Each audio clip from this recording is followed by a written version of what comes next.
Bonsoir. Bonsoir.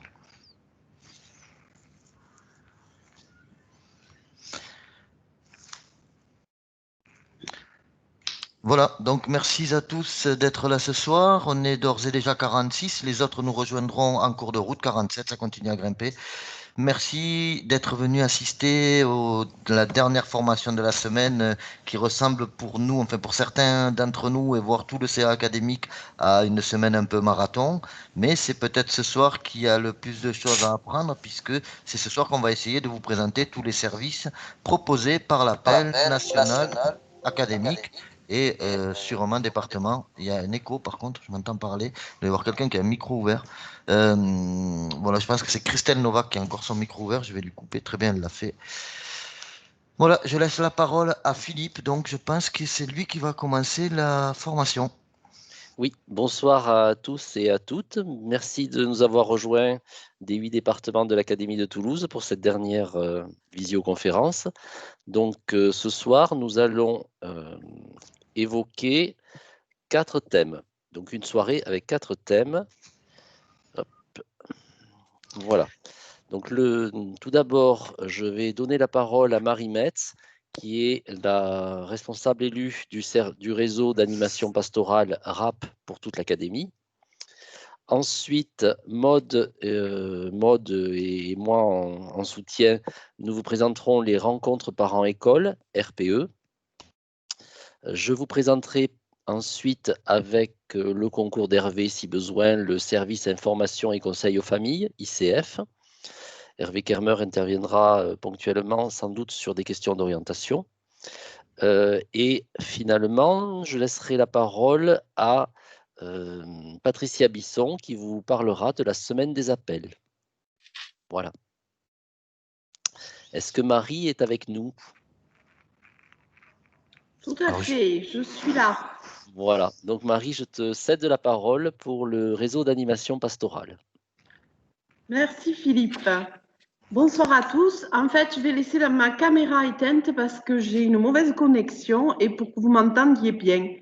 Donc, on va commencer par la première diapositive qui est un flyer qui présente le RAP. Le RAP, je rappelle ce que c'est le réseau d'animation pastorale. Ce flyer, vous pouvez en avoir en le demandant à l'académie pour les portes ouvertes pour les âgés en présentiel dès que ça sera possible de nouveau. Et, vous voyez que ça présente le réseau. Donc, c'est un réseau de parents qui soutient et sont au service du caractère propre de l'enseignement catholique.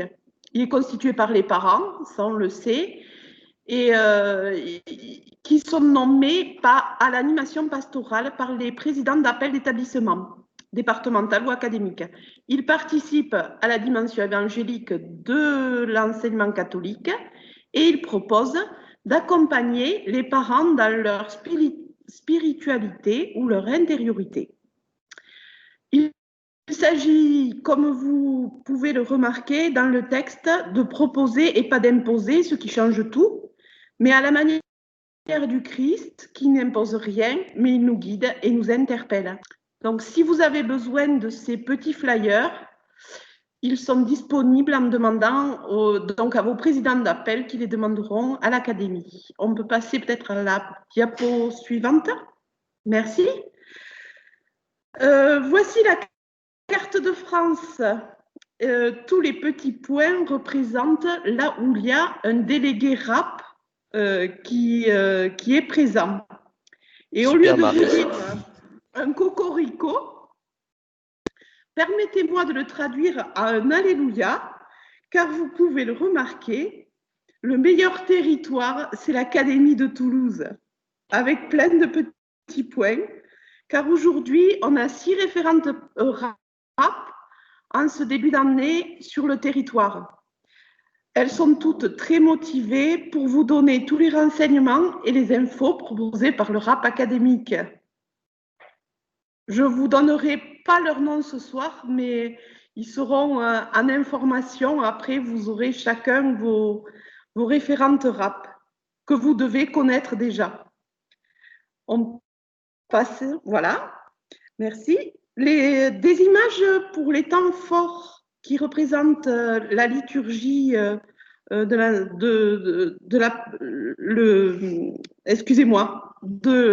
catholiques. Qui reprennent tous les temps liturgiques en fait Voilà. de l'année. Merci Dominique.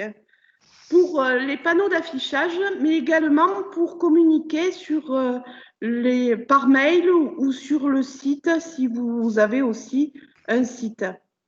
Et ça, ils vous sont diffusés régulièrement à chaque temps liturgique. Merci. Prochaine diapo. Voilà. Donc, le fameux concours crèche, qui est célèbre et qui a été lancé depuis 3 ans dans tous les départements. Son but est de fédérer toute la communauté éducative autour de la crèche grâce à des projets qui sont chaque année des merveilleux cadeaux spirituels. Chaque département remonte au niveau académique son gagnant qui remporte le prix spécial de l'Académie de Toulouse. Il a été gagné 2 fois par l'Aveyron et l'année dernière, c'était le Gers qui était le gagnant de notre concours crèche. Cette année, vous avez pu découvrir qu'on a lancé le calendrier de l'Avent. C'est la première année qu'il est lancé. Il est créé et imaginé et construit par l'équipe RAP nationale dont font partie toutes les référentes départementales. On est même déjà en réunion dès demain matin pour discuter du retour de ce calendrier de l'Avent qui a été beaucoup apprécié. Donc, vous voyez ce qui est proposé au niveau national. Ah non, excusez-moi. Le calendrier de l'Avent, il est proposé donc en PDF qui peut être numérique. Et pour l'Académie de Toulouse, on a décidé ensemble de faire une impression. Et cette année, il a été édité en 18 000 exemplaires. Donc, un vrai succès, quoi. Il a été très apprécié. Et même d'après les retours que j'ai, les établissements ont trouvé un grand intérêt. D'autant plus que ça a pu créer un peu de lien comme ça pendant ces périodes où l'appel était moins présente. Ce calendrier de l'Avent a permis de recréer un lien entre l'appel et les familles. Et tous les supports que vous avez vus, tous ces supports, donc le calendrier de l'Avent et vous allez voir le livret carême, permet de nous rendre visibles sur le réseau, quoi. Donc, même action, calendrier carême. Vous avez la première page de celui de cette année. L'année dernière, on l'a édité en 14 000 exemplaires sur l'Académie de Toulouse. Et cette année, la nouveauté de cette année, c'est qu'il va jusqu'à la Pentecôte. Voilà, jusqu'à mi-mai. Cette année, il inclut le temps pascal, en fait. Carême plus temps pascal. Tout à fait. Et on devrait, d'après les premiers retours que l'on a, devoir éditer encore plus que l'an prochain, ce qui prouve que ça reste un succès. Tout à fait. Il y a aussi de disponibles des fiches sur les grands fondateurs de nos écoles.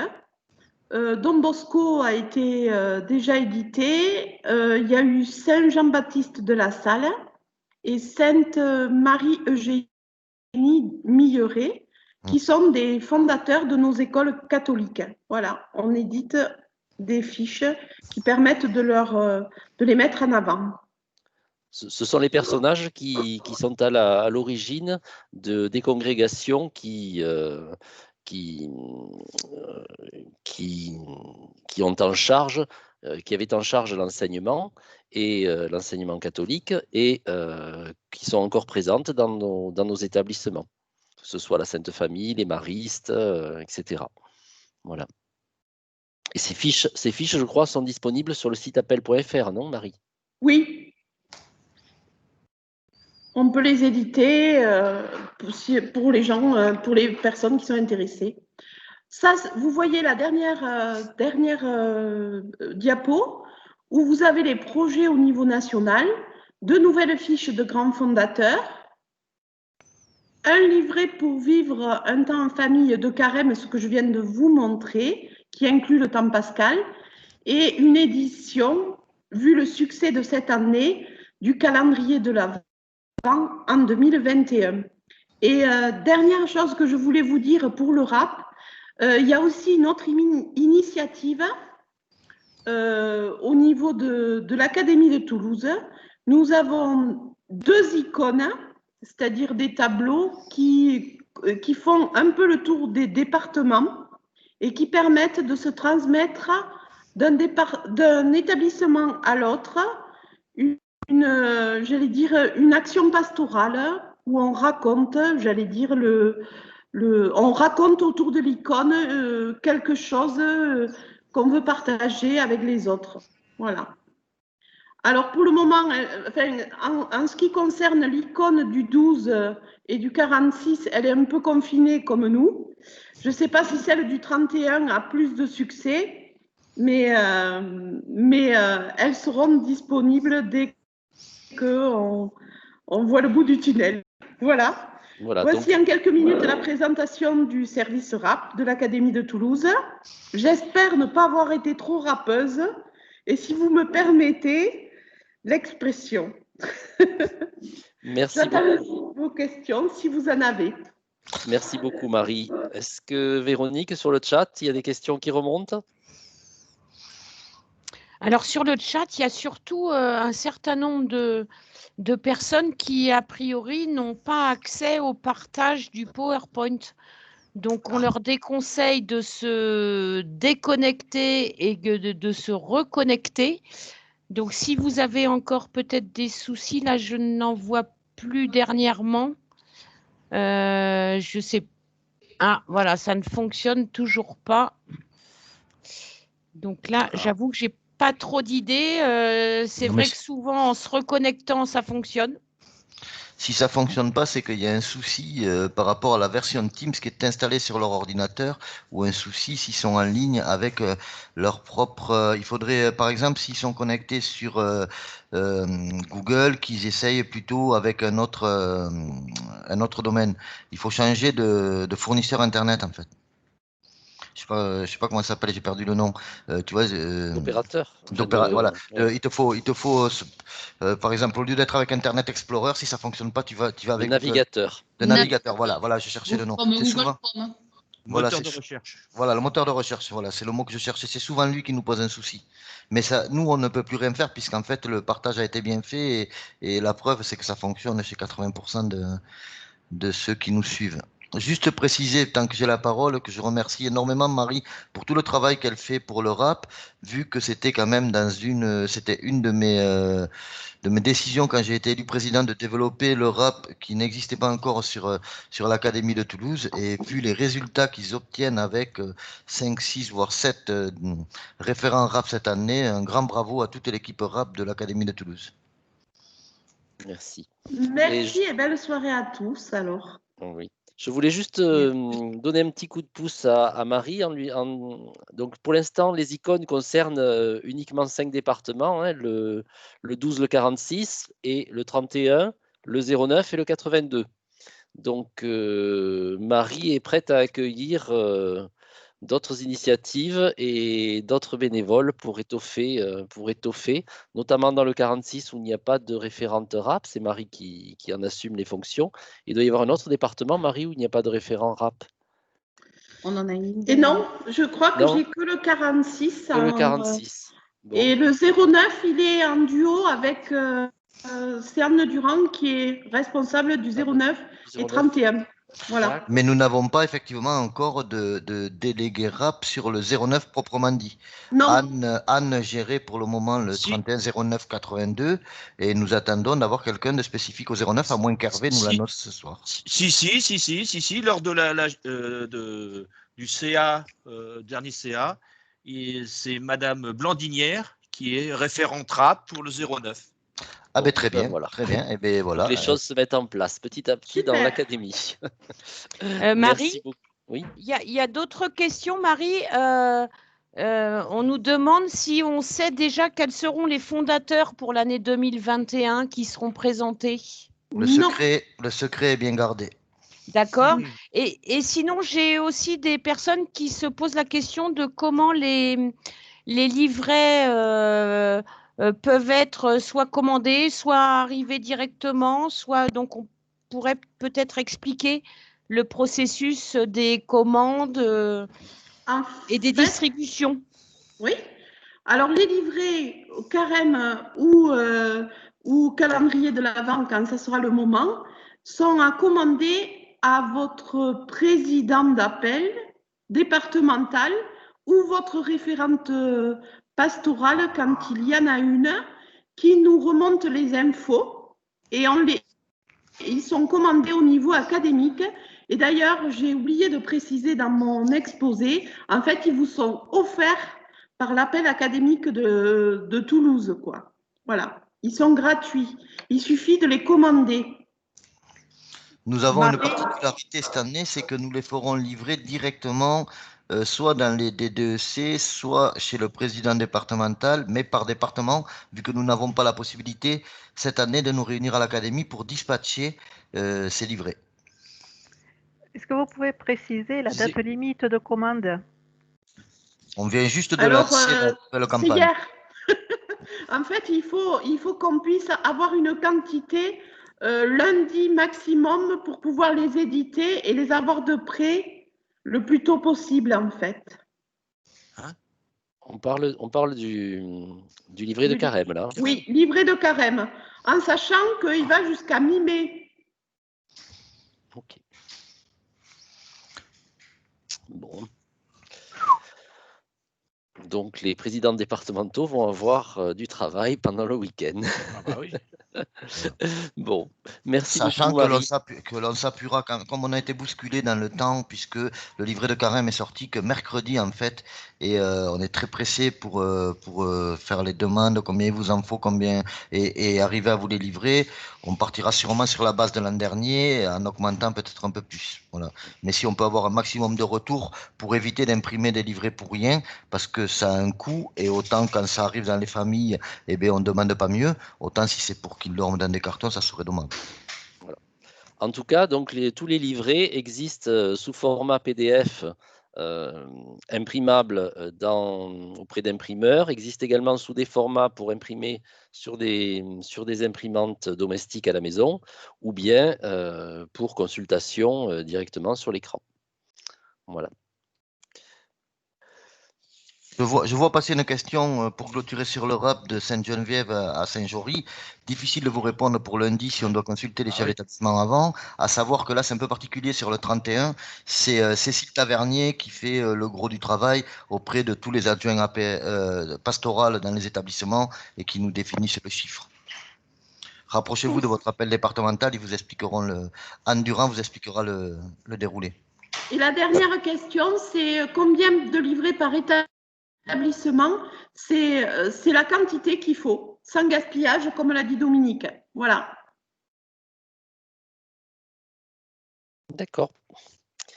Bon, mais écoutez, on peut clôturer sur la partie du réseau d'animation pastorale. Donc, je vous propose maintenant de passer à la partie suivante qui concerne les rencontres parents-école. Est-ce que Maud est avec nous? Oui, je suis Oui. avec vous. Alors, ce que Donc, je vous Maud propose... sans... Si, voilà. oui, alors ce que je vous propose, je vais vous couper la caméra parce qu'hier, j'avais pas beaucoup de réseau et apparemment, c'était assez haché lorsque je parlais. Donc, je vais couper ma caméra et je vais vous présenter ce qu'est la rencontre parents-école. En fait, c'est un dialogue constructif sur un sujet éducatif. Donc, c'est-à-dire que c'est une présentation qui dure environ 45 minutes, à part pour la rencontre parents-école sur l'orientation qui est un peu plus courte. En fait, on teste une activité pour faire prendre conscience des échanges fructueux qui ont lieu lors de ces rencontres. Les rencontres parents-école, elles sont encadrées par une méthodologie d'animation et animées par des personnes qui sont formées. Je te laisse changer de diapo. Merci. Alors, le but de la rencontre parents-école, c'est d'avoir un dialogue constructif sur un sujet éducatif donné, de créer du lien entre les adultes de la communauté éducative. Donc, pour cela, on va s'aider par des vidéos, on va avoir des échanges en petits groupes, puis ensuite, on va mettre en commun tout ce que l'on a travaillé en groupe. Et le but, c'est de chercher des solutions à des problèmes éducatifs. Donc, en fait, elles répondent à… Ah, pardon. Je voulais encore juste terminer sur l'autre diapositive, pardon. Trop vite. Elles répondent en fait à des questions et, qui se sont posées au niveau du projet du mouvement et aux attentes des familles. Et on essaie de travailler ensemble. Bien souvent, elles sont faites suivant les thématiques qui sortent après les congrès. Par exemple, quand on a eu le congrès sur la transmission, on a eu une rencontre parents-école qui est sortie juste après le congrès. Allez. Ah, on peut changer de diapo, pardon, Voilà. Philippe, Oui. excuse. Comme on n'est pas l'un à côté de l'autre, c'est pas évident. Donc là, je vais vous retracer assez rapidement la petite histoire des différents échanges en fait qui ont amené petit à petit à créer des rencontres parents-école. Donc au début, c'était des cercles des familles. Donc dès le début des appels, ils se sont aperçus qu'il fallait faire de l'échange. Et donc le premier cercle est apparu dès 1930. Donc c'était pour concrétiser le projet du mouvement. Donc l'appel à créer des cercles pour la formation des parents à leur rôle d'éducateur par une recherche en commun et en étroite relation avec l'école et les maîtres qu'ils ont choisis pour leurs enfants. Donc, les cercles des parents, ce sont des débats libres et guidés, par contre, de questions animés par un responsable appel, bien souvent. Donc, il y avait un questionnaire qui était envoyé aux parents et aux enfants avant la rencontre, et puis les résultats de l'enquête étaient présentés en introduction.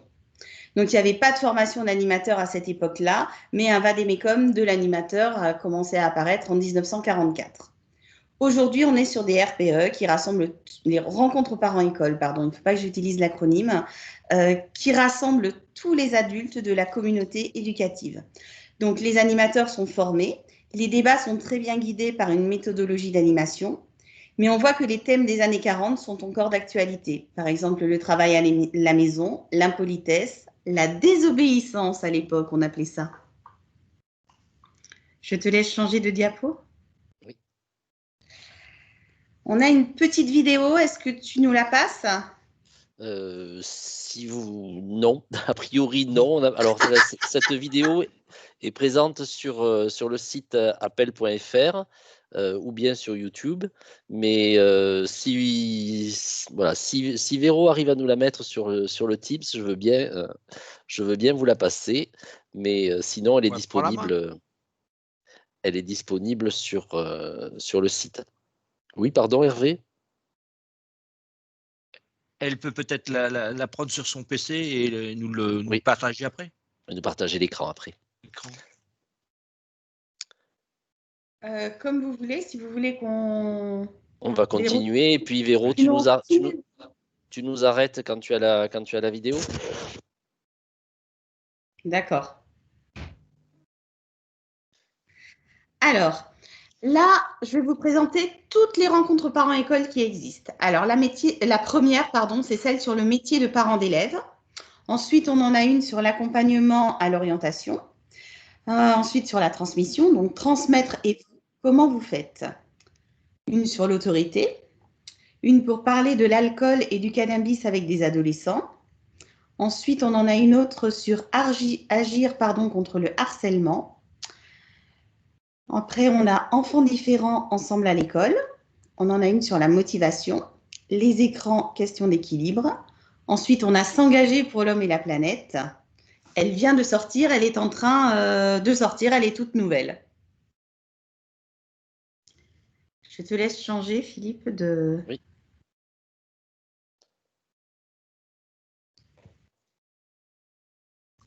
Voilà, donc…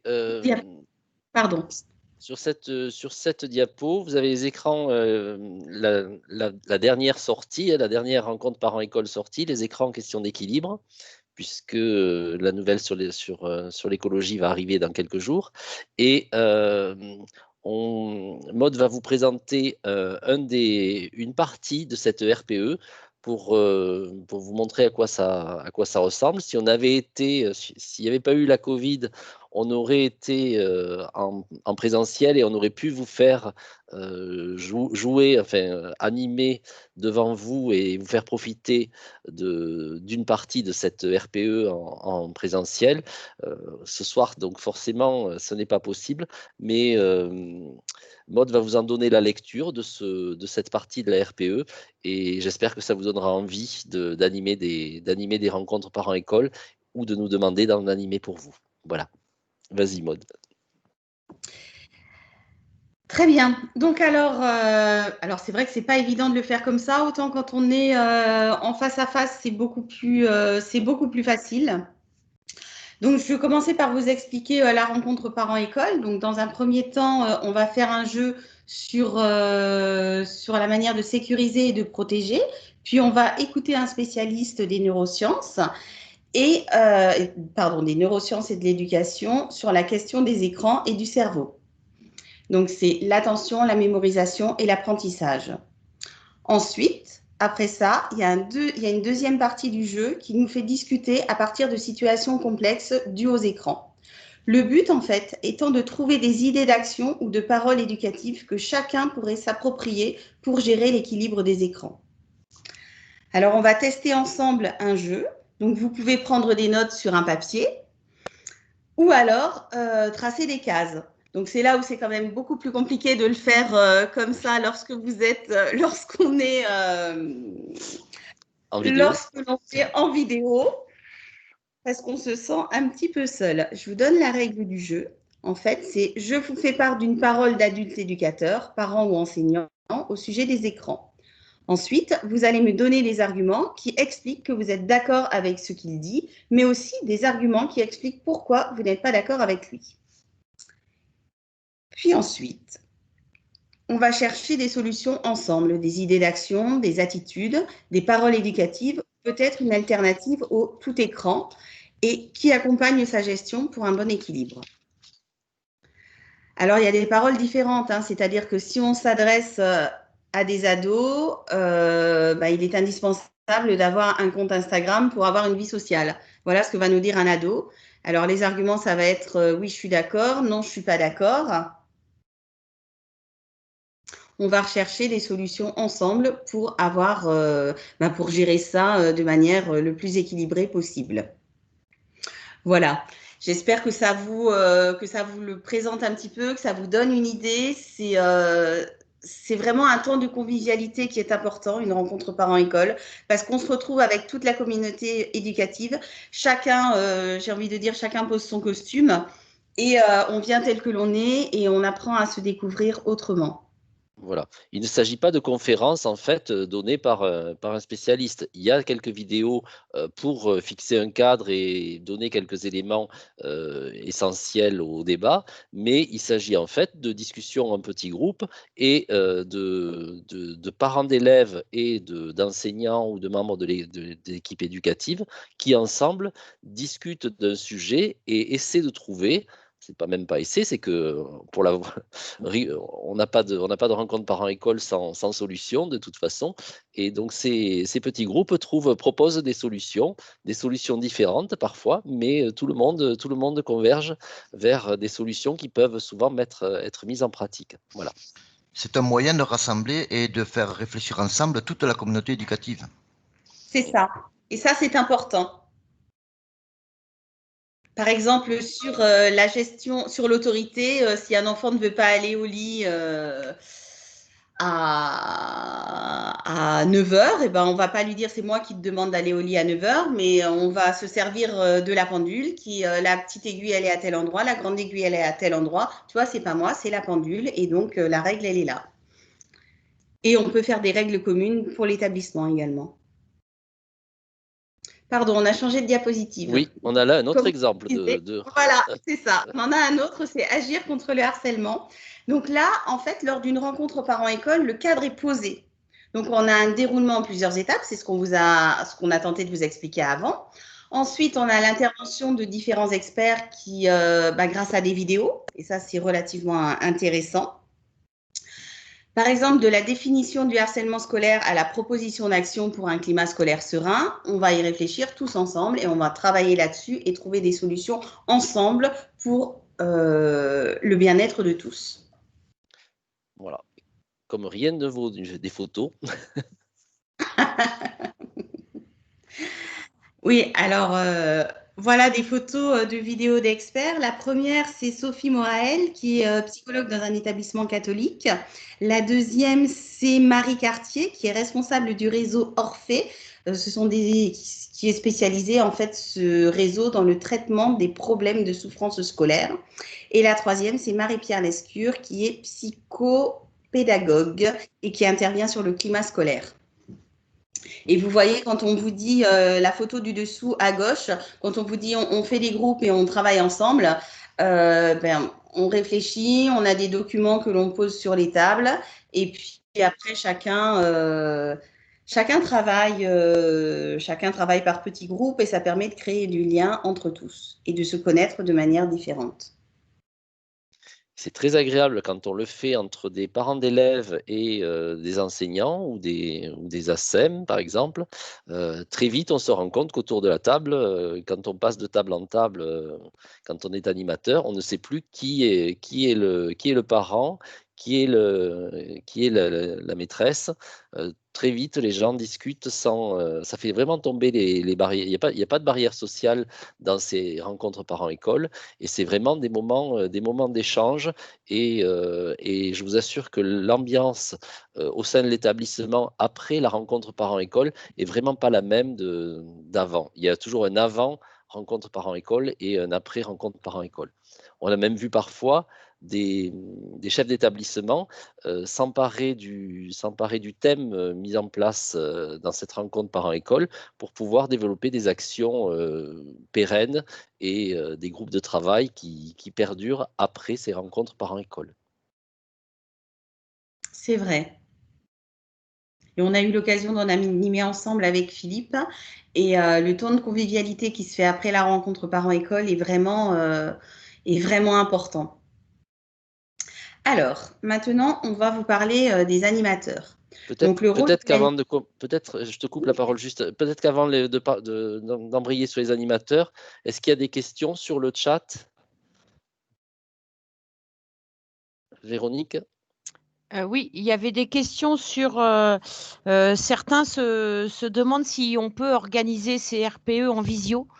Donc la réponse a été donnée que pour le moment c'est compliqué, mais que la réflexion est en cours pour essayer d'adapter le concept et de pouvoir garder ce lien et ces rencontres malgré la situation actuelle. Voilà. En l'état actuel, il n'est pas conseillé, il est difficilement possible de toute façon, de pouvoir monter des rencontres parents-école, si ce n'est c'est forcément en présentiel. Si le chef d'établissement en est d'accord avec le respect de toutes les mesures de barrière, je vous rappelle qu'aujourd'hui, depuis 2 jours, il faut 2 mètres entre chaque personne. Donc ça devient, c'est se mettre autour d'une table à 5 ou 6 en laissant 2 mètres entre chaque convive, ça devient très très compliqué. Donc à part organiser des RPE dans un gymnase avec 10 personnes, en fait, sincèrement, ça présente pas un grand intérêt. Alors c'est très frustrant pour les appels d'établissements qui avaient programmé des rencontres parents-école et pour nous animateurs également, puisque on ronge notre frein et on espère qu'une fois que ce mauvais cap sera passé, on ne saura plus où donner de la tête pour pouvoir courir d'une RPE, d'une rencontre parents-école à une autre. Philippe, veux-tu que j'essaye de te diffuser le petit film? Oui, alors je veux bien, ce serait le moment idéal avant qu'on embraye sur le réseau d'animateurs. Je vais essayer de prendre le contrôle et de partager mon écran. J'arrête mon partage peut-être. Ah, arrête ton partage, oui. Mais de toute façon, j'ai pris le contrôle normalement et je vais essayer. Dites-moi si vous avez mon écran. Oui. Oui. C'est bon? Voilà, je vous le mets.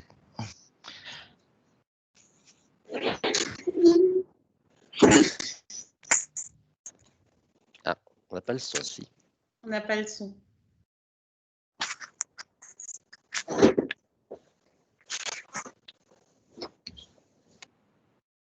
Est-ce que tu as mis le son, Dominique?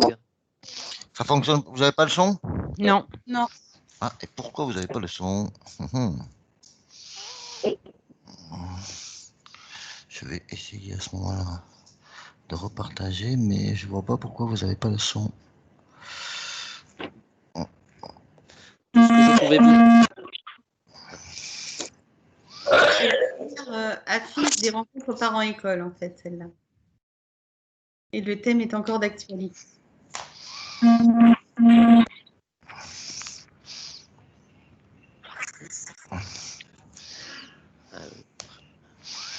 Moi, j'ai le son. Est-ce que vous avez le son? Maximum. Non. Vous n'avez toujours pas le son? Non. Non, c'est sur Ah, le... c'est embêtant. Embêtant parce La que mission de la salle, peut-être, non? C'est pas ça qu'il faut enlever. on va essayer.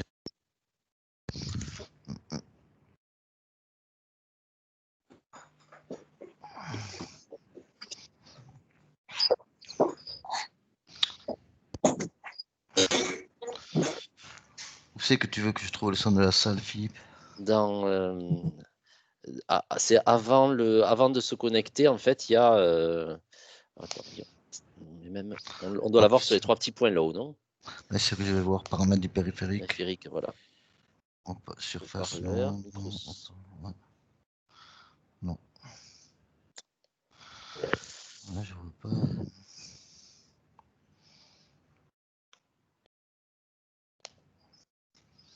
À moins que ça soit là. Non. Tu as dans haut-parleur. Périphérique audio, Sinon, on peut peut-être... Non, haut-parleur.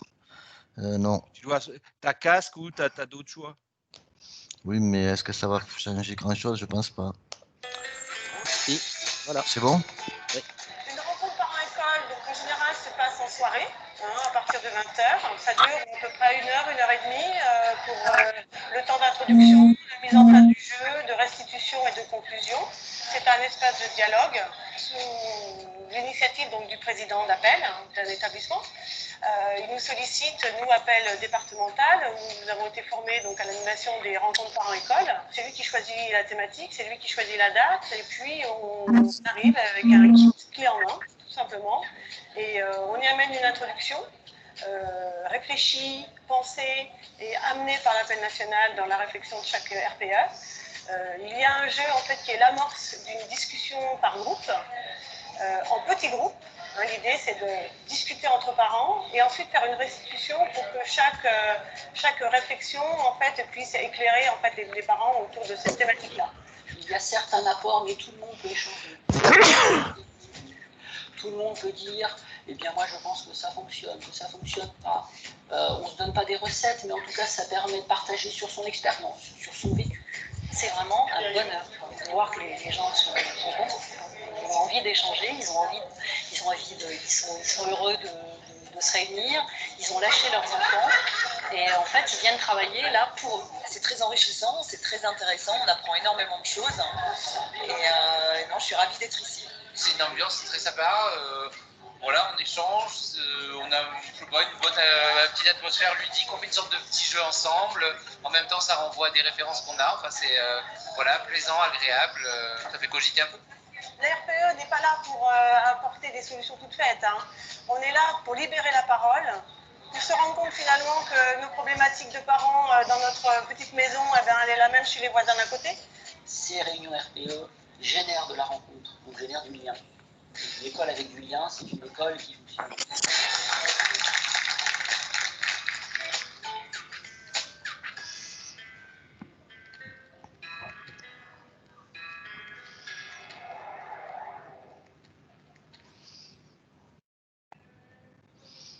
Voilà. Merci, Dominique.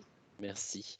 On a eu un petit arrêt sur l'image, là, mais vous avez vu l'essentiel de cette vidéo. Les images que vous avez vues concernaient la rencontre par école sur l'orientation. Voilà, Voilà, mais c'était un des 10 thèmes. Je voulais vous dire que le service national de l'appel qui s'occupe des rencontres parents-école, malgré le confinement, a continué son travail. Et donc, l'an passé, il n'y avait que 8 rencontres parents-école qui pouvaient être, qui étaient diffusables. Et aujourd'hui, nous en sommes à 10. Donc, tout en ayant repris quelques RPE remises à jour, voilà, pour suivre l'actualité. Voilà. Certaines rencontres parents-école avaient déjà une dizaine d'années et le monde et nos enfants évoluant tellement vite, elles sont régulièrement, on refait le tour pour vérifier que tout est bien contemporain et que les situations qui sont proposées sont bien toujours d'actualité. Voilà. Est-ce que tu peux nous repartager ton écran, Philippe, s'il te plaît? Oui. Allez. Hop. Alors par contre, le problème, c'est qu'on va revenir sans doute au premier.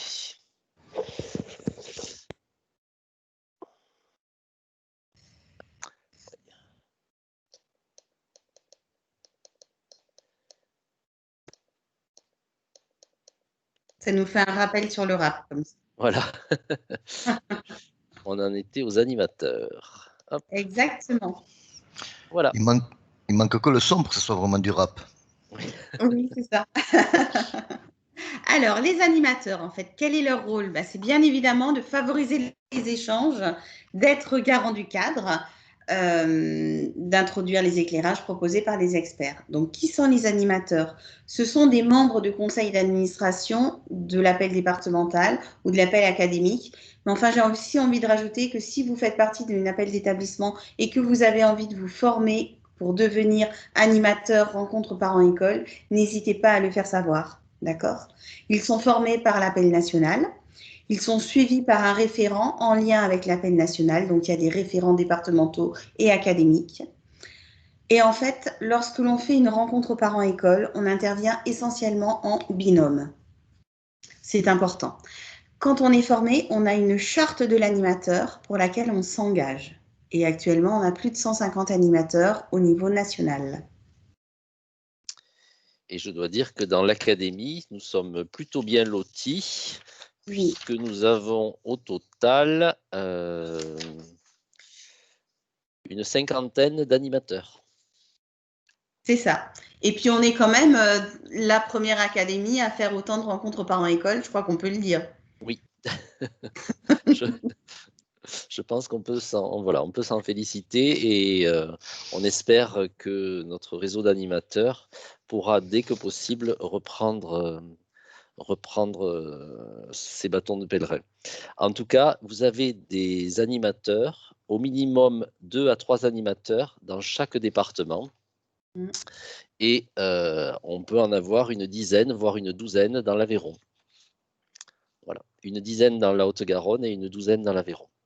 Tous ces animateurs ont été formés par l'appel académique de Toulouse, certains par l'appel national, et nous sommes la seule académie de France à pouvoir former nos animateurs. Nous avons donc ces animateurs sont formés non pas à une rencontre parents-école, mais sont formés pour animer le schéma de ces rencontres parents-école. C'est-à-dire que l'animateur, une fois qu'il est formé à la méthode, il est capable d'animer l'ensemble des 10 rencontres parents-école. Je te redonne la parole. Merci. Alors, on va changer de diapo. Voilà, donc comment mettre en place une rencontre parents-école? Alors pareil, là je pondère parce qu'on passe par le président, mais surtout par l'équipe d'appel d'établissement qui va rencontrer le chef d'établissement et lui proposer la mise en place d'une rencontre parents-école. Donc la thématique est choisie, tout le monde l'a choisie ensemble. Ensuite, l'appel s'occupe de la communication et des inscriptions. Donc, en fait, on a sur le site appel.fr, vous avez plein de modèles pour les affiches, les bulletins d'inscription. Ensuite, le chef d'établissement, lui, il s'engage à motiver ses troupes. Donc, il va motiver ses enseignants et toute la communauté éducative à venir lors de la rencontre parents-école. Après, on a 2 co-animateurs de l'appel départemental ou académique qui viennent à la date choisie. Et après, bien évidemment, comme on est quand même assez festif dans les appels, c'est important de prévoir un temps de convivialité. Alors, pour en savoir plus ou pour mettre en place une rencontre parents-école ou encore devenir animateur, contactez l'appel académique, enfin, soit l'appel académique, donc rue de l'Aude, et à l'adresse qui devrait s'afficher normalement, ou alors votre appel départemental. Ah non, l'adresse ne s'affiche pas, mais on va vous la donner. C'est 28 rue de l'Aude, 31 500 Toulouse. Et Véronique va vous mettre sur le chat l'adresse et le téléphone, ainsi que l'adresse mail de l'appel académique de Toulouse pour tout ce qui concerne les rencontres parents-école. Et sinon, vous allez sur le site www.appelacatoulouse.fr et vous avez toutes nos coordonnées qui correspondent à tous nos services. Voilà. Merci Maude pour cette intervention brillante sur les rencontres parents-école. Merci à vous. Hop là, trop vite. Voilà. Donc le sujet suivant concerne le service information et conseil aux familles. Donc le service information et conseil aux familles de l'appel, c'est un service qui est en place, qui regroupe des salariés de nos appels départementaux, académiques et nationaux, et également des milliers de bénévoles sur tout le territoire national qui se mettent au service des familles. Alors.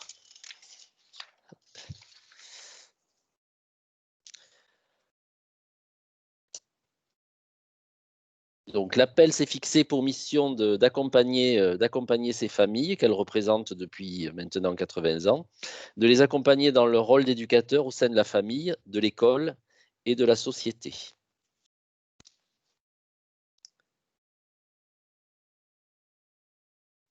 Pardon, fait en arrière au lieu d'en avant. Voilà.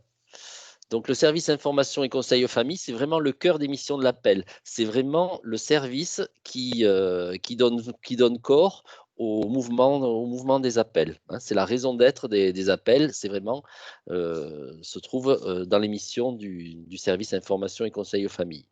Donc, ces missions, c'est d'abord la représentation des parents au sein de l'institution scolaire et auprès des pouvoirs publics, l'animation et l'implication dans la vie des établissements scolaires, la participation au débat éducatif national, puisque nos représentants de l'appel national sont souvent au contact soit du ministère de l'Éducation nationale, soit auprès de l'Assemblée nationale ou du Sénat. L'appel organise d'ailleurs au mois de novembre, tous les ans, un petit déjeuner au Sénat. Et Dominique a eu la chance d'y participer cette année sur le thème notamment de la formation professionnelle. Si on peut dire, c'était quand même un peu mieux l'an dernier parce que c'était en présentiel. Cette année, c'était en distanciel, c'était moins agréable. Voilà, donc vraiment, soyez certains, on voudrait vous faire toucher du doigt que on a parlé tout à l'heure des rencontres parents-école, de moments convivial au sein de nos établissements, mais il y a également un rôle de lobbying et de présence, et vraiment le poids de l'appel peut peser sur les orientations et les décisions qui sont prises au niveau du ministère. On est écouté. Alors, pas toujours autant qu'on le souhaiterait, mais il y a vraiment une présence forte de l'appel qui, je vous le rappelle, recueille plus de 960 000 adhérents. Nous sommes écoutés, pas toujours entendus. Voilà. Vous avez d'ailleurs Gilles qui a diffusé un message vidéo aujourd'hui à l'attention de tous les membres et tous les adhérents de l'appel. Nous n'avons pas été obligatoirement entendus pour les choix du ministre hier, mais nous essayons à continuer à pouvoir communiquer au moins et nous sommes écoutés effectivement. Voilà. Donc le rôle de l'information et conseil aux familles, c'est de soutenir les parents dans leurs tâches éducatives, en les informant et en leur proposant des formations. Alors, diapo suivante. Le service information et conseil aux familles.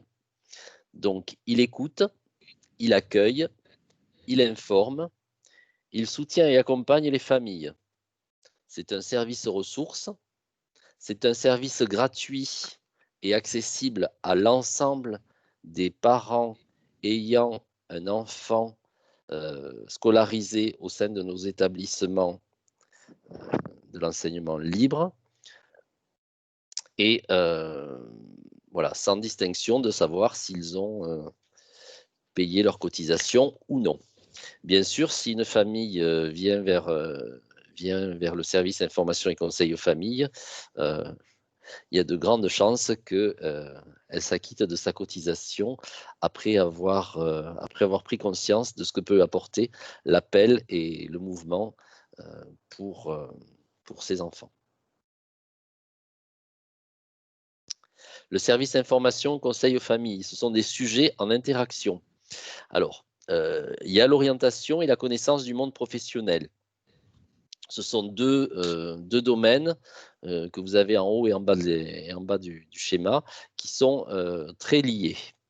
Donc, ces deux domaines sont liés par le biais d'actions visant à rapprocher l'école et le monde professionnel, comme par exemple, ça peut être les forums des métiers, des cafés de l'orientation, on peut faire des journées d'information. Voilà. Donc, l'orientation, forcément, va avoir des liens très forts avec l'entreprise et le monde professionnel. Ensuite, il y a le service information et conseil aux familles traite également de sujets liés à la scolarisation des élèves en difficulté et en situation de handicap, ou bien des élèves à besoins éducatifs particuliers. L'objet de ce pôle de service information et conseil aux familles, qui est l'école inclusive, est de rendre l'école véritablement inclusive.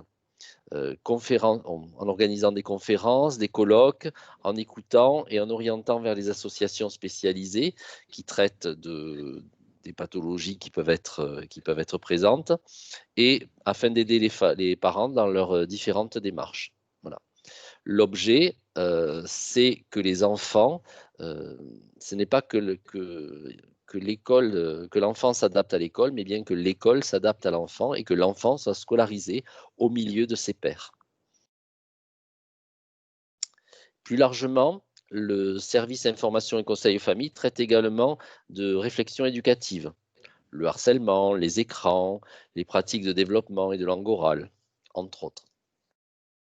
Donc ça passe souvent par, ça peut être hors rencontre parents-école, il peut très bien y avoir, vous pouvez organiser des conférences sur un sujet qui intéresse l'équipe éducative et les parents d'un établissement scolaire.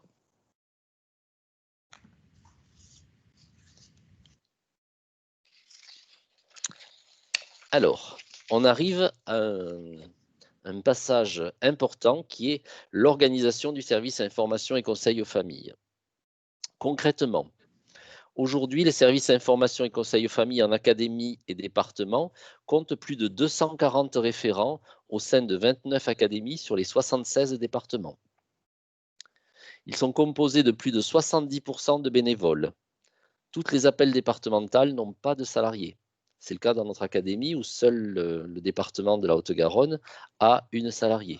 Sinon, pour les autres départements, c'est l'appel académique qui a une salariée et une équipe de bénévoles dont je suis à la tête de cette équipe du service information et conseil aux familles en tant que bénévole pour notre académie de Toulouse.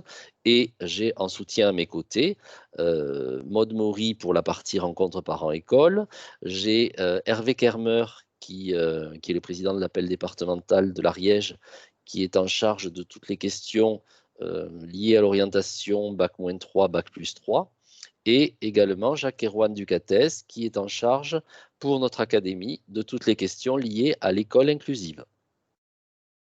Si j'ai oublié, je pense avoir oublié personne. Si j'ai oublié Véronique Bonnet, j'ai parlé là des bénévoles, mais il ne faut pas oublier donc Nathalie Leboucher, qui est notre permanente sur le service information et conseil aux familles et qui est en arrêt de travail et qui donc est remplacé pour l'instant par Véronique Bonnet qui monte en compétences et qui nous aide bien à répondre à toutes vos demandes. Voilà. Si je puis me permettre, on a Oui. également fait tout ce qui est école et monde professionnel. Oui. Oui, c'est vrai. Et donc, Maud et moi, nous participons notamment à ce volet et nous représentons l'appel auprès des associations qui œuvrent dans ce secteur-là. Alors, le service information et conseil aux familles donc, anime le réseau des responsables et référents information conseil aux familles et structure et développe les services au sein des académies et des départements. Hein. Donc, c'est comme pour les appels d'établissement. On a l'appel d'établissement, on va avoir les services ICF au niveau de l'appel départemental qui sont en relation avec les services information et conseil aux familles au niveau académique.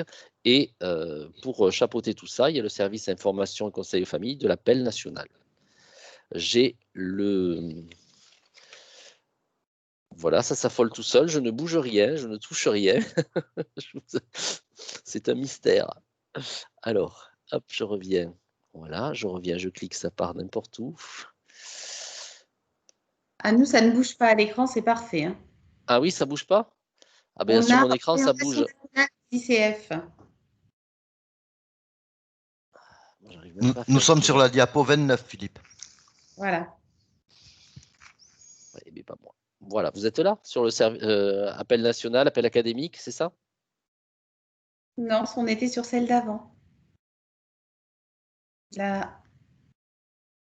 Celle d'après, la 29, celle-là.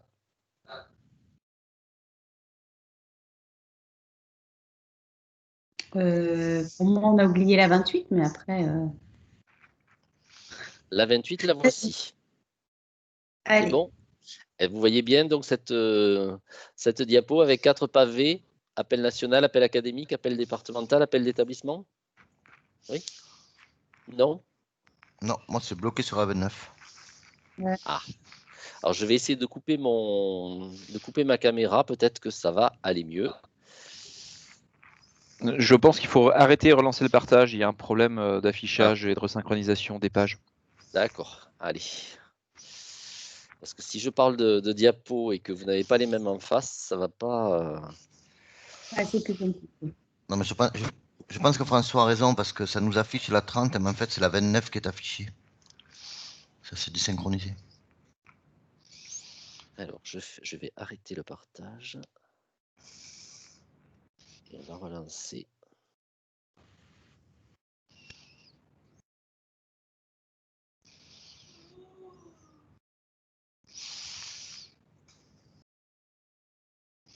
Là, tu es revenu au début, là. Oui, mais le problème, c'est que j'ai même pas le...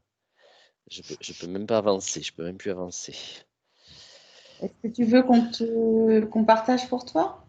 Oui, il va falloir que vous partagiez pour moi parce que je crois que... Soit j'ai les ados à la maison qui se sont mis sur Internet. Possible. Ça c'est possible. Je veux bien que vous partagiez pour moi. Je n'ai plus la main pour passer d'une diapo à l'autre. Maud, c'est toi qui t'occupes de partager ou quoi? Je suis en train de chercher d'ouvrir le PowerPoint, pardon, hein, excusez-moi, je n'avais pas prévu de le partager là.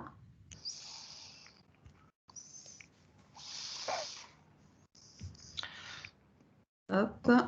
Dans tous les cas, il faut que Philippe départage aussi et que Maud prenne le contrôle. Oui. Est-ce que vous voulez... C'est bon, Maud, on a ton écran déjà. Voilà. Impeccable. Allez, super. Je suis sur le diaporama. Reviens sur la 28. Voilà, Ouais. comme tu veux. Et, pardon, je vous la fais manuellement. Hop, hop, hop, hop. C'était celle-là, normalement. Très bien. D'accord, merci. Allez, avec plaisir.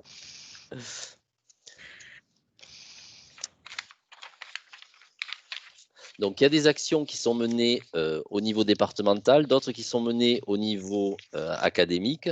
Et enfin, on a l'impulsion qui est donnée par le service information et conseil aux familles national. Je voulais vous donner un exemple de ce qui peut être fait dans les services information et conseil aux familles. Donc, l'enseignement catholique avait, pendant les dernières années, instauré un programme sur le réenchantement à l'école. Et dans ce cadre-là, l'appel de la Somme, donc l'appel départemental de la Somme, a travaillé en étroite collaboration avec l'enseignement catholique pour l'organisation d'une journée pour faire découvrir le bac pro au sein du département, en donnant la parole aux acteurs concernés, des lycéens eux-mêmes par exemple. Il y a eu des découvertes sous forme d'un parcours ludique et dynamique. Ça a donné lieu à un bus de l'orientation avec pour mot d'ordre une responsabilité partagée entre la DDEC et l'appel et les lycées professionnels. Voilà, donc ça, c'est un exemple de ce qui peut être des actions que peut mener un appel départemental au niveau du service information et conseil aux familles. Les orientations nationales du service information et conseil aux familles. C'est un travail qui a pris presque 2 ans et qui a été mené entre 2016 et 2018. Il semblait important, au vu de la réforme de l'éducation nationale, de s'interroger et de relire les pratiques qui étaient en place jusqu'alors et pour renforcer la cohésion et la cohérence du mouvement des appels. Au regard du contexte interne de l'association, du projet associatif et des évolutions du système éducatif, l'objectif général de ces orientations est donc de repositionner le service ICF au service des parents d'élèves. Hein, l'objet, c'est vraiment de recentrer notre action vers les parents et d'accompagner les parents dans leur rôle d'éducateur en phase avec le projet du mouvement, c'est-à-dire soutenir, représenter et animer. Il faut également être plus en lien avec les acteurs de l'enseignement catholique. Nous faisons ensemble en complémentarité. L'appel ne décide rien sans l'initiative et le soutien de l'enseignement catholique et des équipes éducatives dans les établissements. Chaque entité a un rôle à jouer et une place à part entière au sein de la communauté éducative. Plus spécifiquement, il va s'agir de remettre les parents d'élèves au centre des propositions des services de l'appel pour les rendre acteurs au sein des communautés éducatives. Il faut lever les peurs et les résistances des équipes pédagogiques, éducatives et diocésaines et permettre aux services d'être plus en phase avec les réalités des appels d'établissement. Voilà, donc si on veut résumer ces orientations nationales des services information conseil aux familles, jusqu'à présent, on avait souvent des actions qui étaient organisées vers des enfants, même à titre individuel. Et aujourd'hui, le service information et conseil aux familles se repositionne à tous les niveaux pour une communication et des actions menées vers des groupes de parents. Je passe à la diapo suivante. Oui. Est-ce que, Véronique, tu as des questions sur le service information conseil aux familles ou est-ce que je continue? Non, tu peux continuer, Philippe. A priori, tes propos ont l'air d'être clairs. Pour l'instant, clair, d'accord. C'est ça, en tout cas, il n'y a pas de question. Ou alors tout le monde dort, mais je ne crois pas parce que ça réagit. Non, il y a des petits pouces levés. Donc, non, tu peux continuer, Philippe. Ok. Les problèmes de connexion sont résolus à peu près pour les gens qui avaient… A priori, oui. Alors, à l'instant, j'ai une question qui vient d'arriver. Oui. C'est Pascal qui demande qui intervient dans les conférences. Dans les conférences, à ce moment-là, c'est les appels d'établissement qui, quand il y a un sujet qu'une appel ou qu'un chef d'établissement souhaite développer ou souhaite approfondir, vous prenez contact avec l'appel départemental qui va relayer ça à l'appel académique et l'appel national. Et on a des banques, enfin, On a une banque de données, on a des noms de conférenciers qui peuvent intervenir au niveau local. Alors attention, parce que même si certains conférenciers, quand il y a des frais de déplacement ou des frais d'hôtel et des frais de restaurant à prendre en charge, ça peut aller très vite. Mais en tout état de cause, si vous avez la volonté de faire intervenir un conférencier, soit vous le trouvez au niveau local, sinon vous pouvez toujours demander conseil à votre service information et conseil des familles départementales ou académiques. Et même au niveau national, on a des références de spécialistes, que ce soit des pédopsychiatres, des psychologues, enfin tout un tas de présidents d'associations qui œuvrent dans le secteur éducatif, qui sont ravis de venir dans nos établissements. Voilà. Parfois, ces gens ont du mal à trouver écho au sein des établissements et sont heureux de voir les établissements de l'enseignement libre ouvrir leurs portes largement plus facilement que les établissements d'enseignement public. Voilà. Donc il ne faut pas, n'ayez pas, ne vous censurez pas. Si vous avez une idée si vous voulez faire quelque chose, mener une action dans un établissement, revenez vers votre référent ICF ou l'appel, au niveau de l'appel départemental, vous allez avoir un référent ICF. Il faut revenir vers lui et on va vous aider à trouver un intervenant si vous ne l'avez pas trouvé au niveau local. La question de Pascal apparemment était de savoir si c'était des spécialistes extérieurs ou si c'était des gens de chez nous. Non, effectivement, ce sont des spécialistes extérieurs qu'il faut faire venir.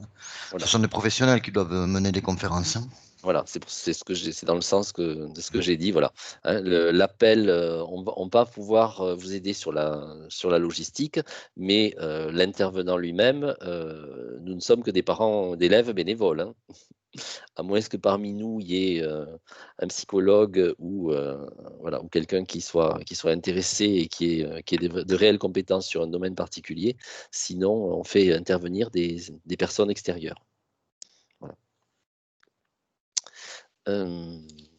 Donc, le pôle accompagnement et orientation et le rapprochement école-monde professionnel. Donc, le passage de l'accompagnement individualisé des jeunes à l'accompagnement des parents à l'animation d'un réseau de parents engagés dans la mise en place d'ateliers collectifs de jeunes. Voilà, ça c'est vraiment ce que... je pense tu peux revenir à la diapo d'avant peut-être ? Pardon, voilà. Voilà, merci.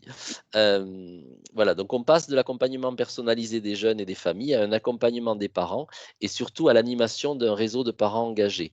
L'objectif du service d'information et conseil aux familles, c'est vraiment d'avoir un réseau de correspondants, même dans chaque établissement, qui puissent porter la parole du mouvement et les actions, fédérer ces actions.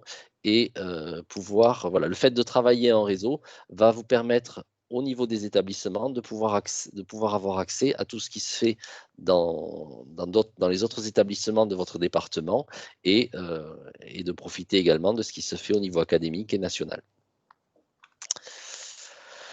Donc, donc l'information et conseil aux familles, l'orientation, le rapprochement du monde professionnel, c'est également les BDI, bureaux de documentation et d'information, à l'orientation. Certains BDI orientation et appels proposer des entretiens individualisés pour les jeunes et leurs familles. La réforme du lycée ayant remis l'accompagnement entre les mains des équipes éducatives, puisque maintenant il y a 2 professeurs principaux, il y a un volant d'horaire obligatoire concernant l'orientation. Donc tout ça fait que l'appel doit s'adapter et proposer des actions complémentaires. Il s'agira désormais donc de proposer des ateliers collectifs à destination des jeunes ou des familles et animés par des parents. Voilà. Donc on ne doit pas se substituer à ce qui est aux réformes de l'enseignement catholique, de l'éducation nationale, pardon, mais on doit venir en soutien de ce que souhaitent les établissements de l'enseignement libre. Donc les parents deviennent ainsi acteurs et auteurs de l'éducation au choix. Nous les sollicitons pour qu'ils mettent leurs compétences au service des jeunes. Ça peut être par exemple par des ateliers de rédaction de CV, par des simulations d'entretien d'embauche ou de recherche de stage. Voilà. On souhaite donner une place privilégiée aux parents dans l'accompagnement à l'orientation en les informant et en les sensibilisant aux enjeux de l'éducation au choix. Hein, il s'agit pour nous d'aider les parents à guider et accompagner les jeunes sur le chemin du choix de leur orientation.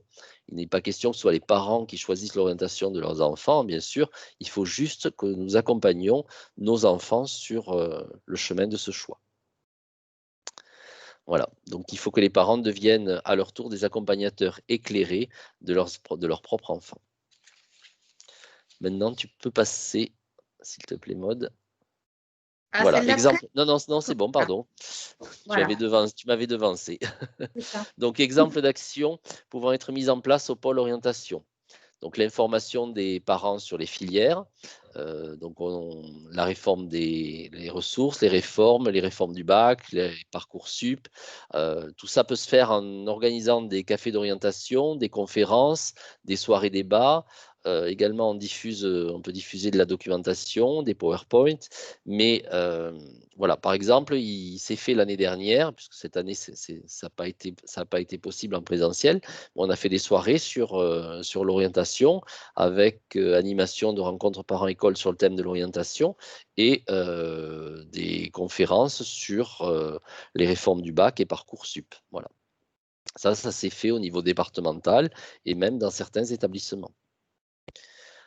Animation d'ateliers collectifs pour les élèves, donc je vous en ai parlé, rédaction de CV, lettres de motivation ou de rapport de stage.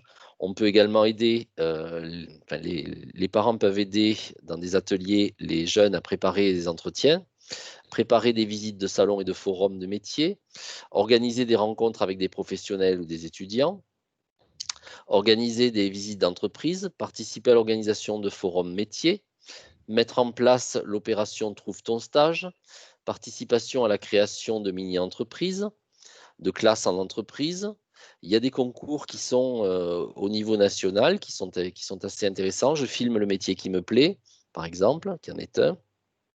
Participation aux journées portes ouvertes d'une autre école, etc.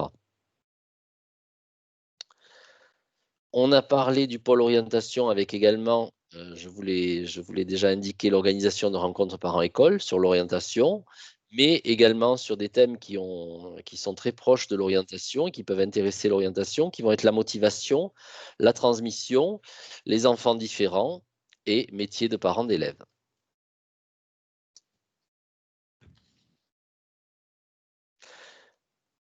Voilà, il n'est pas besoin d'être spécialiste de l'orientation pour s'impliquer. Chaque parent peut à son tour être bénévole et en donnant 1 heure de son temps, une demi-journée pour partager ses compétences, son expérience, son savoir-faire en fonction de son appétence et de ses envies. Également des besoins locaux. Une fois que ces parents sont repérés par l'appel d'établissement via les administrateurs, le correspondant ICF, il peut y avoir également un BDI orientation dans l'établissement et tout ça se fait en lien toujours avec le chef d'établissement. Voilà. Donc, la présence de ces bureaux de documentation et d'information à l'orientation est importante. Hein. Elle est toujours organisée par des parents bénévoles qui vont être formés par l'appel académique, mais qui ne sont pas des conseillers d'orientation. Ils vont juste accompagner les enfants et les guider dans leur choix d'orientation. Voilà. Toujours en entretien collectif.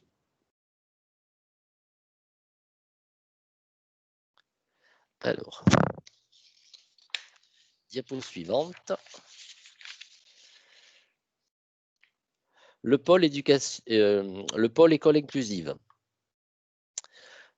Donc, sur ce volet, on va sensibiliser tous les parents à l'accueil de la diversité. Le service information et conseil aux familles va organiser, proposer des actions d'information et de sensibilisation sur la diversité, les handicaps, les difficultés scolaires, les différents troubles, promouvoir la mixité sociale et scolaire en fonction des besoins et du projet d'établissement. L'école inclusive, c'est également établir des temps de permanence téléphonique et ou physique pour écouter, renseigner et accompagner les parents dans les différentes démarches, en étant par exemple un relais vers les associations partenaires. Quand on a des enfants à besoins éducatifs particuliers ou qu'on est parent d'enfants qui ont un handicap, il y a des dossiers à mener, à monter assez lourds, qui vont de plans d'accompagnement jusqu'à des dossiers plus complexes avec la maison qui sont remplis en collaboration avec la maison du handicap. Et dans toutes ces démarches, l'appel peut vous aider et peut guider les parents et les familles. Donc vous avez ici repris le numéro de l'appel d'information nationale au 01 46 90 09 60 où toutes les familles peuvent poser toutes questions concernant des questions éducatives ou des problématiques liées à l'école inclusive.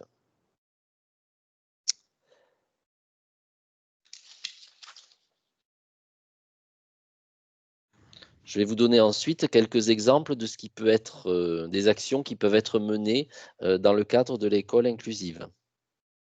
Si tu peux changer de diapo. Voilà, merci. Donc l'information des parents ayant un enfant à besoin éducatif particulier. Donc on va communiquer sur les associations, les institutions. Alors ça se fait souvent par le biais de cafés, enfin, on organise des petits déjeuners ou des cafés de sensibilisation à destination des parents, des conférences, de la diffusion de documentation, d'annuaires d'associations et d'institutions spécialisées. L'appel académique de Toulouse a d'ailleurs mis en place un classeur qui reprend quelques informations essentielles et notamment un vade-mecum précieux pour les parents. Sensibilisation des parents et des élèves à la diversité, au handicap, les difficultés scolaires, les différents troubles, donc la mixité sociale et scolaire, les adaptations nécessaires et possibles pour aider les enfants à suivre la scolarité au milieu de leurs camarades sans aucune stigmatisation et de façon complète et pleine. Donc il peut y avoir notamment des AVS, donc des gens qui vont aider l'enfant, que ce soit avec des ordinateurs, à prendre des cours. Voilà, il y a tout un tas de mesures qui peuvent être mises en place et qui permettent aux enfants à besoins éducatifs particuliers d'être au milieu de leurs camarades. Donc des conférences, des interventions d'associations, des témoignages, l'information des aménagements de la vie scolaire, donc des mises en situation, etc. L'organisation de rencontres parents-école, puisque nous avons, elles reviennent là, puisque nous avons une rencontre parents-école sur les enfants différents et une rencontre parents-école également sur le métier de parent d'élève, qui peuvent être très liés à ce sujet de l'école inclusive.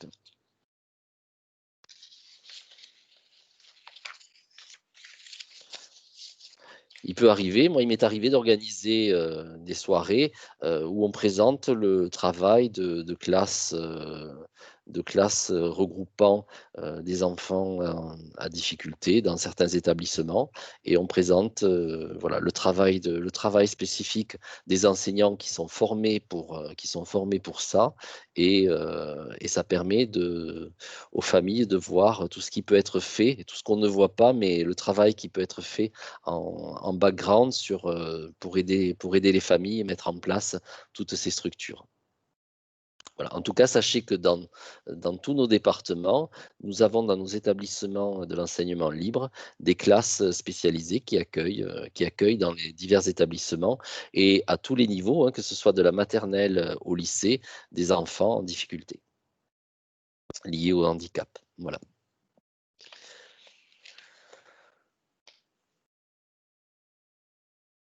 Donc, tu peux changer de diapo, s'il te plaît. Voilà, merci. Organisation, fonctionnement et structuration du service ICF. En interne, donc les orientations impactent l'organisation du service information au sein des appels, départemental, académique et même appels d'établissement. Donc le premier objectif, c'est de donner de la visibilité aux actions des services ICF à tous les niveaux, c'est-à-dire communiquer sur ce que c'est que le service ICF et sur les services rendus aux parents, pour accompagner les parents dans leur mission de premier éducateur et enfin recruter de nouveaux bénévoles.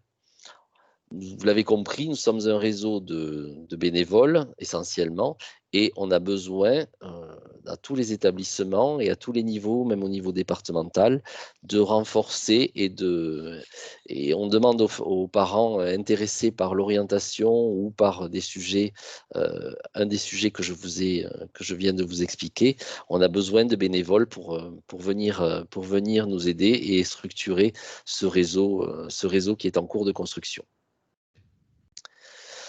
Donc, on doit susciter l'engagement d'un parent dans chaque conseil d'administration d'appel d'établissement pour être un correspondant ICF. Ça, c'est l'objectif final que nos mouvements souhaitent atteindre, c'est d'avoir dans chaque établissement un correspondant information et conseil aux familles. Voilà. On voudrait que dans chaque appel d'établissement, il y ait un président, un trésorier, un secrétaire et un représentant information, conseil aux familles. S'il y a un représentant RAP, c'est encore mieux. Et s'il y a un animateur rencontre parents-école, alors là, c'est Byzance. Donc, on veut susciter... Donc, en tant que relais d'information, alors, ces correspondants ICF, en fait, ce ne sont pas des spécialistes, mais des animateurs de réseau. En tant que relais d'information, il est plus près des familles et s'inscrit au cœur de la communauté éducative en tant que créateur de liens avec le chef d'établissement, avec les animateurs du bureau de documentation, d'information et d'orientation, avec le conseil d'administration de l'appel d'établissement ou encore avec le conseil d'administration de l'OGEC, organisme de gestion. Ainsi, ce correspondant peut repérer les parents d'élèves désireux de s'impliquer, même très ponctuellement, sur les mêmes thématiques. Quand on a parlé tout à l'heure de bureau de documentation et d'information, ce sont des structures qui, au sein des collèges et des lycées, sont très utiles pour les équipes éducatives et surtout pour nos enfants, puisqu'ils permettent d'avoir un regard extérieur de parents, et également un regard extérieur de l'équipe enseignante. C'est-à-dire que nous n'avons pas les notes de l'enfant et nous ne sommes pas ses propres parents. Donc, il n'y a pas de projection de je suis docteur et je voudrais que mon fils soit médecin à son tour. Voilà. Donc, c'est un espace de liberté qui est donné aux enfants, ces bureaux de documentation et d'information, et qui leur permet de s'ouvrir à d'autres adultes de leurs projets. Voilà. C'est vraiment un espace de liberté. Ils peuvent expliquer ce qui, voilà, c'est vraiment le moment où ils peuvent dire sans regard qui les juge, exposer leurs envies pour ce qu'ils voudront faire quand ils seront plus grands. Voilà. Et pour ça, on a besoin quand même de parents qui ne sont pas des spécialistes qu'on va former, mais qui vont s'engager à être présents de façon récurrente dans ces bureaux de documentation et d'information. Mais il peut y avoir un autre engagement, comme je viens de le dire, qui serait un engagement ponctuel. Ça peut être par exemple un parent qui vient pour un carrefour des métiers ou pour un forum des métiers, ou un parent qui vient ponctuellement présenter son métier parce qu'il est médecin, parce qu'il est avocat ou infirmier, et que certains élèves de troisième ont indiqué qu'ils étaient intéressés par ce type de carrière. Voilà. Donc c'est souvent ça a lieu pendant la pause du déjeuner. Il peut y avoir des parents qui viennent parler de leur métier. Voilà, tout simplement. Et donc ça, c'est un engagement ponctuel, mais c'est également une mission de service information et conseil aux familles. Donc dans tous nos établissements, il se fait sans le savoir des actions autour de ce réseau. Et le but de nos orientations nationales, c'est de structurer toutes ces actions. Voilà, donc je pense que tu peux passer. Voilà, l'organisation. Alors, c'est un schéma un peu pompeux à mon sens, mais bon, qui a au moins le mérite de vous montrer toutes les interactions qui ont lieu entre entre le correspondant information et conseil aux familles et toute la sphère présente. Donc, on a des référents, voilà, je vous ai parlé tout à l'heure de référent école inclusive quand il est dans l'établissement. Il y en a forcément un au niveau académique. Je vous ai donné le nom de Jacques Erwan, par exemple, du CATES, qui est notre président départemental du Gers. Le responsable ICF départemental, il y en a un pratiquement dans chaque département. Dans le Lot, c'est moi-même. Dans le Tarn, je pense que c'est Marie-Émilie Sapin, non? Marie-Émilie Sapin, voilà.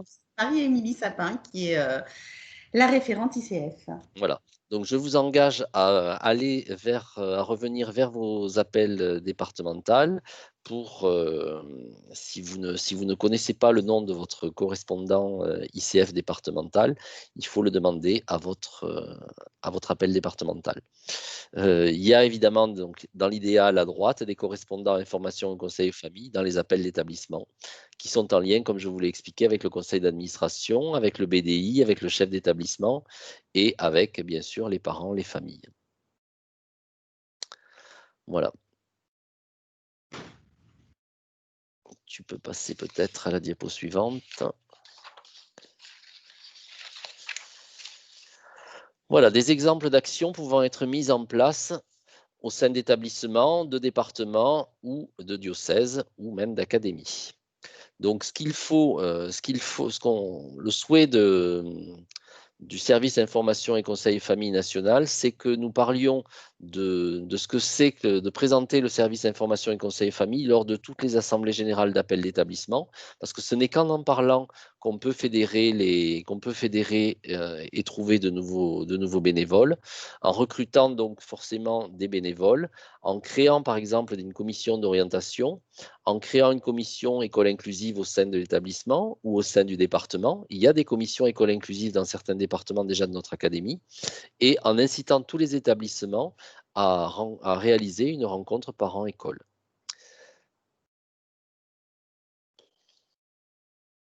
Ce n'est qu'en parlant du service information et conseil aux familles qu'on arrivera comme ça à vraiment structurer ce réseau.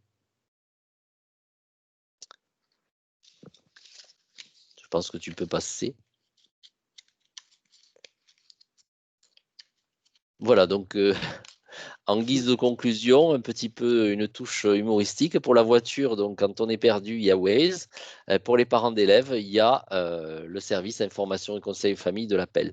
C'est vraiment le service qui structure le cœur du mouvement. Hein, c'est le bras armé si on veut employer une métaphore guerrière, du mouvement des appels. Voilà. Donc, vous avez tous les petits panneaux, l'accompagnement, ce que fait le service information et conseil aux familles, l'accompagnement, la diversité, l'école inclusive, le soutien, les informations. On questionne, on anime, on accueille les parents, on fait le lien avec le monde professionnel. Et je vous assure qu'avec Maud, on assiste au conseil d'administration de certaines associations qui proposent des classes en entreprise. Voilà, c'est vraiment, ce ne sont pas il y a vraiment des actions réelles derrière tous ces petits panneaux. Et c'est passionnant. Voilà. Merci Maud. Donc voilà, Maud c'était en blonde et elle va nous accompagner, elle connaît le chemin. Bien sûr. Je vais changer de diapo peut-être. Parce que je pourrais en avoir 2 ou 3 autres. Idée. Des modes, il n'y en a qu'une, bien sûr. Alors, est-ce qu'il y a des questions avant de poursuivre? Est-ce que Véronique, tu as des choses à nous faire remonter du chat ou est-ce que les réponses sont faites au fur et à mesure? C'est ça. Il y a eu beaucoup de questions, mais Hervé a répondu, il me semble, au coup par coup. Alors après, beaucoup se demandent qui est le référent ICF pour leur département. Oui. Alors là, on va peut-être pas les écrire tous, mais par contre, un petit mail à l'académie et je vous enverrai la liste où, si vous me dites de quel département vous êtes, on pourra vous transmettre les coordonnées du référent pour votre territoire. Voilà. Et je pense rapprochez-vous simplement de votre président d'appel et de votre président d'appel départemental. Hein. Voilà. Oui, c'est vrai, Domi, c'est vrai. Voilà. Mais on va demander aux appels départementales de faire une communication en ce sens auprès des établissements. Ça pourra aider. Si c'est une demande des établissements, elle est légitime et on ne peut pas faire de réseau si on ne sait pas quel est le correspondant qui est en face, en sachant qu'il peut y avoir des zones où il n'y a pas encore de référent. Et à ce moment-là, on demandera également aux appels départementales, si possible, de se mettre en quête de trouver un référent qui soit intéressé par ce sujet. Nous, dans le Tarn, on l'a fait passer dans la semaine dernière. D'accord, voilà. Après, on tient à jour, hein, bien sûr, au niveau académique, une liste de tous les référents de chaque secteur. Comme tout à l'heure pour les rencontres parents-école, on a également un tableau pour les animateurs des services bureaux de documentation et d'information et également pour les référents information et conseil famille. C'est une chose qui est en cours de construction et au niveau des établissements, on n'a pas encore, loin s'en faut, de correspondants dans chaque établissement. Voilà. En sachant que nous avons 270 établissements, donc c'est un sacré challenge de créer un réseau de cette taille sur notre académie. Voilà. Donc il nous reste encore beaucoup de chemin à parcourir et on compte sur vous. Si vous êtes là ce soir, c'est que vous êtes intéressés et on ne manquera pas de revenir vers vous. D'autres choses, Véronique? Non, a priori, non, pas pour le moment. Bon. L'heure avance gentiment et si tu peux aller à la diapo suivante, je vais céder la parole à Patricia Bisson, présidente de l'appel départemental de l'Aveyron et qui est en charge au niveau de l'académie du concours de la semaine des appels. Voilà. Et je vais lui laisser la parole, elle va nous expliquer son rôle et sa mission dans ce cadre. Patricia? Bonsoir à tous. Alors, le rôle que m'ont confié mes copains de l'académie, c'est donc de me charger de gérer l'organisation du concours de la semaine des appels. Alors, Maud, si tu veux bien m'avancer à la diapo suivante. Donc, la semaine des appels, c'est tous les ans au mois de mars. Ça fait une vingtaine d'années que ça existe. Et tous les 2 ans, le thème change. Alors, cette année, donc ça se déroulera du 15 au 19 mars et sur le thème qui est en lien avec le congrès qui devait avoir lieu à Deauville, mais qui n'a pas pu avoir lieu du fait de la pandémie, c'est s'engager pour l'homme et la planète. Alors, le thème change tous les 2 ans, mais n'est pas toujours en lien avec le congrès, hein. Donc, les années précédentes, on a pu avoir lire quel plaisir, on a pu avoir bien manger, on a pu avoir les métiers, ça se découvre, on a pu avoir faire des sciences, c'est passionnant. Donc voilà, les sujets peuvent être variés. Donc en général, il dure la semaine des appels, le même thème revient sur 2 ans. L'idée de la semaine des appels, c'est de mobiliser la communauté éducative autour d'un thème, d'impliquer les parents pour proposer des actions aux élèves et aux familles en collaboration avec l'équipe éducative, mais c'est aussi l'occasion de montrer le dynamisme de l'établissement en publiant ou en communiquant sur l'événement, et c'est surtout au niveau national de donner une visibilité au mouvement des appels. Plus il y aura d'actions pour la semaine des appels communiquées, plus le mouvement des appels aura une visibilité à l'extérieur. Et donc pour promouvoir cette idée-là, l'idée de l'appel de l'Académie de Toulouse, c'est d'organiser un concours. Nous, on aime bien ça. Et donc, je vais dire à Maud de passer à la diapo suivante pour vous expliquer brièvement le principe de ce concours. Donc, toutes les appels des établissements qui sont sur l'Académie de Toulouse peuvent participer à partir du moment où elles ont des statuts conformes au statut type attendu par notre mouvement. Hein, donc ça, bon, je vous renvoie à la formation atelier des présidents où on a parlé un petit peu de ces statuts, de comment les adopter Hein, c'est important d'être à jour. Comment est-ce qu'on participe? Donc, je gère ça en lien avec Claire Debussy, qui est la permanente de l'appel 31 qui travaille sur ce projet avec nous. Hein. Donc qui envoie un mail à chaque président départemental qu'il envoie au président d'appel de son département. Donc l'idée, c'est de présenter le projet d'animation que vous avez pour la semaine des appels. Donc, il y a deux façons de participer. Soit vous présentez ce projet en inscrivant et en décrivant ce projet en ligne, hein, avec le lien qui a été transmis au président au courant décembre, mais je pense que ces jours-ci, un petit rappel a été envoyé. Ou alors, c'est aussi possible, si vous préférez, de le faire par courrier, hein, avec la fiche de candidature qui est jointe au mail qui est envoyé au président. Donc, si pour avoir des idées d'animation sur le site de l'appel, hein, vous avez donc un fascicule mode d'emploi qui peut vous aider pour monter votre animation. Donc, une fois que les candidatures sont envoyées, sont répertoriées au niveau de l'académie, elles sont ensuite adressées à chaque appel départemental qui étudie les dossiers et désigne les lauréats, fait le classement. Et en fonction donc donc il y a une enveloppe qui est prévue dans les budgets des départements, hein, pour attribuer des prix. Et cette enveloppe est abondée en fonction du nombre de dossiers présentés par département par une somme versée par l'académie.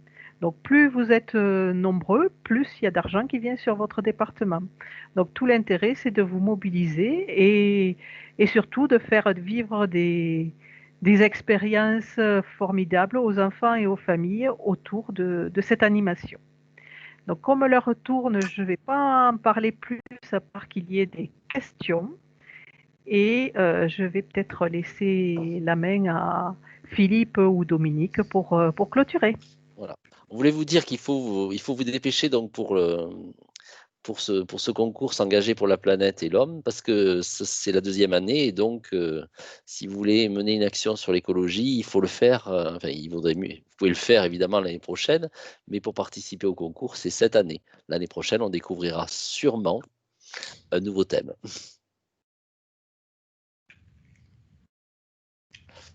Si certains ou certaines n'ont pas le lien pour s'inscrire à la semaine des appels, on vous le fera passer, enfin on le renverra aux appels départementaux qui pourront vous le transmettre. Voilà.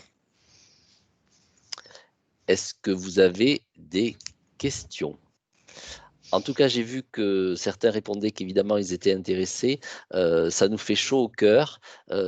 Si on a accepté de s'engager sur ces missions, c'est parce que nous les jugeons importantes et essentielles pour nos enfants. Et évidemment, comme tout bénévole, on a envie de faire partager ce plaisir et cet intérêt qu'on porte à ces sujets. Voilà.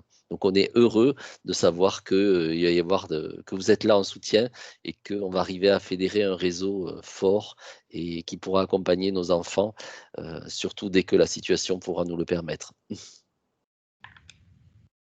Dominique ?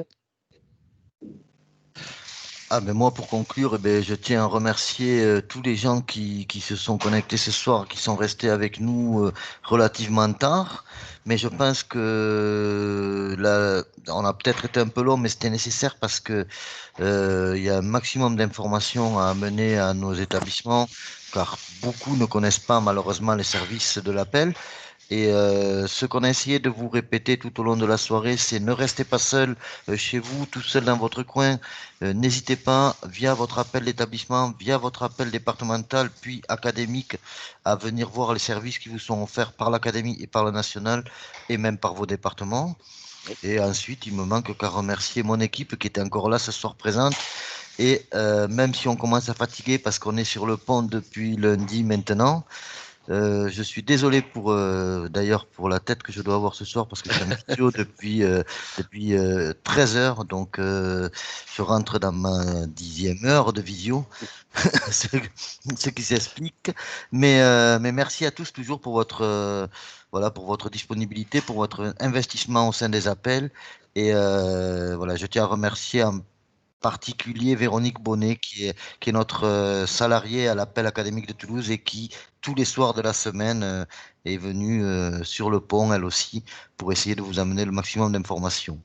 Voilà. On vous rappelle que ces formations donc, ont été enregistrées, toutes ces 5 soirées ont été enregistrées et vous allez pouvoir les voir en replay pour celles que vous n'avez pas pu suivre parce que certaines étaient, enfin la plupart étaient complètes, hein, et donc vous les avez à disposition sur le site www.appelacademietoulouse.fr.